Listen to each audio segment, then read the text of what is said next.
In this episode, I'm going to challenge you to get out your pruning shears and do the hard work of trimming the fat from your business. Don't think you have fat in your business? Listen closely to the 4 areas where I recommend you do some cutting, and perhaps you'll think differently. Let's get into it. Welcome to Why Business Teams Fail and How to Avoid It, a show helping small business owners build a radically engaged team that can run the business without you, so you can remove the stress from owning a business and enjoy the freedom you deserve. Now, here's your host, Rich Allen. Today you'll learn that every business should do some springtime pruning in order to stay lean and mean, that your team members will welcome your pruning as you streamline and focus your efforts, and that just like growing a healthy tree, you need to cut back to grow tall and straight. Here's my question for you this week. What areas of your business could use a good pruning this spring? As I'm writing down the thoughts for this week's podcast, it's a dreary, cold, early February afternoon in Frisco, Texas. While spring weather is just around the corner, it's clear that we've got some relatively cold Texas winter weather ahead. Meanwhile, there's a snowstorm moving across the upper Midwest that's dumping several inches of snow from Minnesota and Iowa all the way to the northeastern states. All this to say that we've still got a couple of months of late winter and early spring cold temperatures before we can really begin the warm-up to summer, which may cause you to ask why I would be talking about pruning when a quick look at your trees and shrubs shows that they're not ready to begin their growth cycle yet. But I'm not talking about your trees and shrubs. I'm talking about your business. And business-wise, you're already 2 months into the new year, and the winter thaw has hopefully already happened for your business. But before you get up to full speed this year, perhaps you should pause for a minute and consider whether it's time to do a little pruning.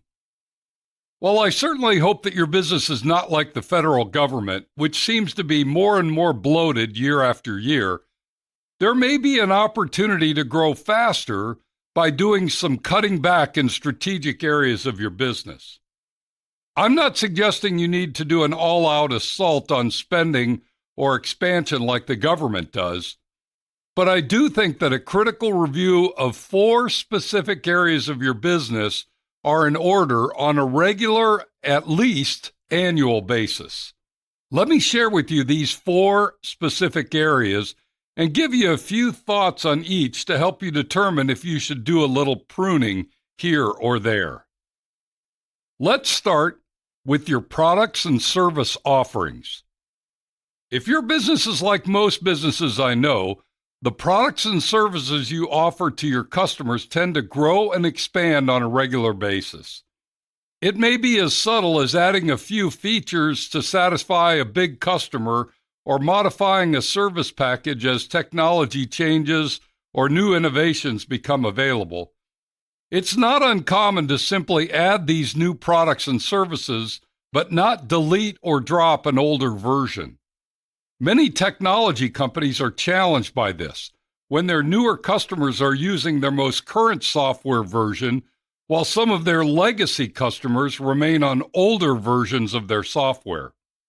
As you can imagine, the challenge for their technical support team multiplies each time they do a software upgrade. And the same thing happens to every business, unless you're intentional about pruning or cutting off the older products or outdated services. In many cases, without doing any pruning, you end up having to keep many more repair parts or run the risk of inadvertently mixing components on the assembly line. The cost is overall lower margins and oftentimes more rework or scrapped items. Is there an opportunity to prune your product and service offering to focus on those that serve your customers the best? Now's a good time to review your offerings. A second area that should be put under your pruning microscope are your processes. Just because you followed certain process steps last year doesn't mean that that's how you should run your business going into this year. But far too often, business owners take the position that if it's not broke, don't mess with it.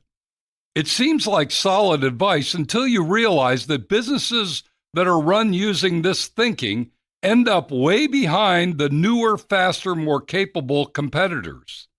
I've met too many business owners who suggest they have 10 years of business experience, but because they don't regularly review and improve their business processes, they really just have 1 year of business experience repeated 10 times. There's a big difference in these two. I'm a big fan of the continuous improvement concept called Kaizen. Kaizen stands for Rapid Continuous Improvement. Here's how it works. You identify a single process or closely related processes in your business that could use a tune-up or refresh. You assign a small team of people to take a specific short period of time, no more than 1 week, to review, brainstorm ideas, and make improvements to the process. And before you let them return to their regular jobs, they must install the new, better process into the business. The idea is to work on bite-sized workflows and make rapid, incremental improvements. Done right, your competitors won't be able to keep pace with your approved efficiency, and no process in your business will go untouched and unpruned.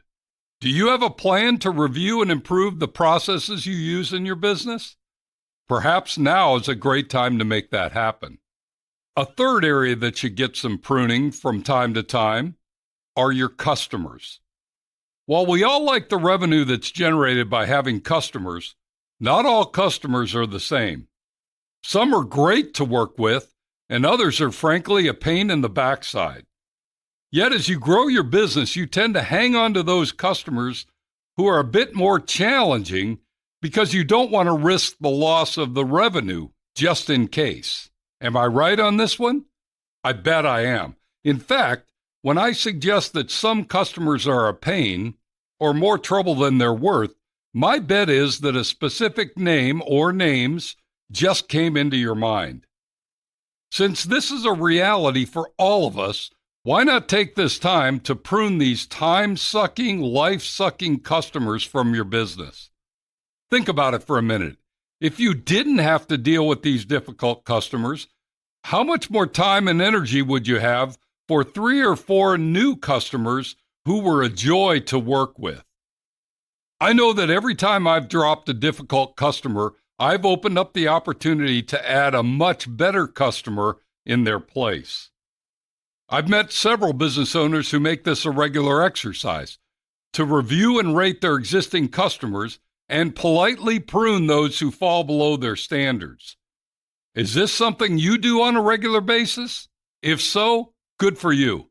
If not, what would keep you from doing it this spring? It might free you and your team up to focus your efforts on your best customers, which always results in more referrals and bigger opportunities. Perhaps you should give this some attention. And finally, the fourth area of your business that should be open for pruning are your employees. I know this may be a sensitive and emotional discussion, but it's necessary and hugely beneficial. I don't think I've met a business owner yet who hasn't kept a marginal employee longer than they wish they had. We've all done it for one reason or another. I can confidently say that each and every time a marginal employee is let go, the business owner wishes they had done it sooner. This is not a new concept, as you know. In fact, when Jack Welch was CEO at GE, he was well known for his bottom 5% rule. Jack made each of his managers identify the bottom 5% of their employees, those who either lacked the skill, ability, or desire to perform as well as the top performers at GE. The challenge to each manager was to prune their bottom 5% and, if necessary, go find new employees to fill any gaps that resulted from the terminations. He would often say that he would rather have a new draft pick rather than keep someone who's known to be a non-performer. I'm not suggesting you have non-performers on your team, but let's face it, we all have had people on our team who cause drama or don't get along with others well. And many times we look the other way, hoping it will go away, but it doesn't, and we often regret it. Perhaps it's time to do some pruning within your team. You don't have to be harsh, but you do have to set your performance standards high so you can maintain the positive work culture and deliver superior service to your customers. Anyone who's making that difficult or requiring too much hand-holding should be considered for your pruning exercise. Are you willing to take this on this spring? There you have it. 4 areas of your business where you should intentionally do some pruning. I can promise you, your business will grow faster and stronger when you cut off those parts that aren't allowing you to get lean, mean, and powerful. As we wrap up this podcast, let me leave you with these simple thoughts. Number 1, allowing your business to get bloated and overweight will only result in your being slower and less profitable. Number 2, focusing on these 4 areas of your business will give everyone on your team renewed energy and enthusiasm to make this year your best one ever. And number 3, get in a rhythm of reviewing and pruning your business on a regular basis. It will help you grow stronger and faster.